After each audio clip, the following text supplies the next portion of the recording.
बहुत समय पहले की बात है।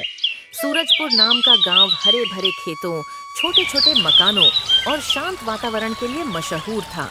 गांव के बीचों बीच एक बड़ा हवेली जैसा मकान था, जहां व्यापारी राम किशोर अपनी पत्नी सावित्री और दो छोटे बच्चों के साथ रहता था। राम किशोर गांव का सबसे बड़ा अनाज व्यापारी था, लेकिन उसके पास जितनी दौलत थी उतना ही बड़ा उसका दिल भी था। उसी घर में काम करती थी एक नौकरानी, जिसका नाम था गौरी। गौरी गरीब परिवार से थी, लेकिन उसका दिल सोने जैसा था। वह मेहनती, ईमानदार और दयालु थी। सुबह होने से पहले उठकर वह सबसे पहले आंगन साफ करती, फिर रसोई में जाकर चूल्हा जलाती। बच्चों को नहलाना, खिलाना और उनके साथ खेलना, सब कुछ वह पूरे मन से करती। उसकी निष्ठा देखकर व्यापारी और उसकी पत्नी हमेशा कहते, गौरी, तुम सिर्फ नौकरानी नहीं बल्कि हमारे परिवार का हिस्सा हो। राम किशोर का पड़ोसी था धर्मपाल। वह बहुत ही ईर्ष्यालु और लालची था।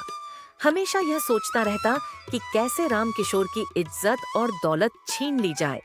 एक दिन धर्मपाल ने सोचा, अगर मैं राम किशोर पर चोरी और धोखाधड़ी का आरोप लगा दूं, तो पूरा गांव उसे अपमानित करेगा और उसकी प्रतिष्ठा खत्म हो जाएगी। धर्मपाल ने अपने कुछ लोगों के साथ मिलकर व्यापारी की गोदाम से अनाज की बोरी चुराई और फिर यह अफवाह फैला दी कि राम किशोर ने करों से बचने के लिए अनाज छुपा रखा है। गांव के लोग भी भ्रमित हो गए। पंचायत बैठी और व्यापारी को बुलाया गया। गौरी का साहस जब पंचायत में सब लोग व्यापारी को चोर कहने लगे, तब गौरी चुपचाप बैठ नहीं सकी। वह आगे बढ़कर बोली, ये झूठ है। मेरे मालिक ईमानदार हैं। चोरी धर्मपाल ने ही की है। सब लोग चौंक गए। गौरी ने विस्तार से बताया कि कैसे उसने रात में धर्मपाल के आदमियों को अनाज उठाते देखा और उनकी चालाकी समझ गई। उसने सबूत के तौर पर उस बोरी के टुकड़े और निशान भी पंचायत को दिखाए, जिन्हें उसने पहले से सुरक्षित रख लिया था। पंचायत ने जांच की और सच वही निकला जो गौरी ने कहा था। धर्मपाल दोषी साबित हुआ। गांव वालों ने धर्मपाल को दंड दिया और व्यापारी की इज्जत वापस लौटा दी। राम किशोर और उसकी पत्नी की आंखों में आंसू आ गए। उन्होंने गौरी से कहा, आज अगर तुम न होती तो हमारा नाम और सम्मान मिट्टी में मिल जाता।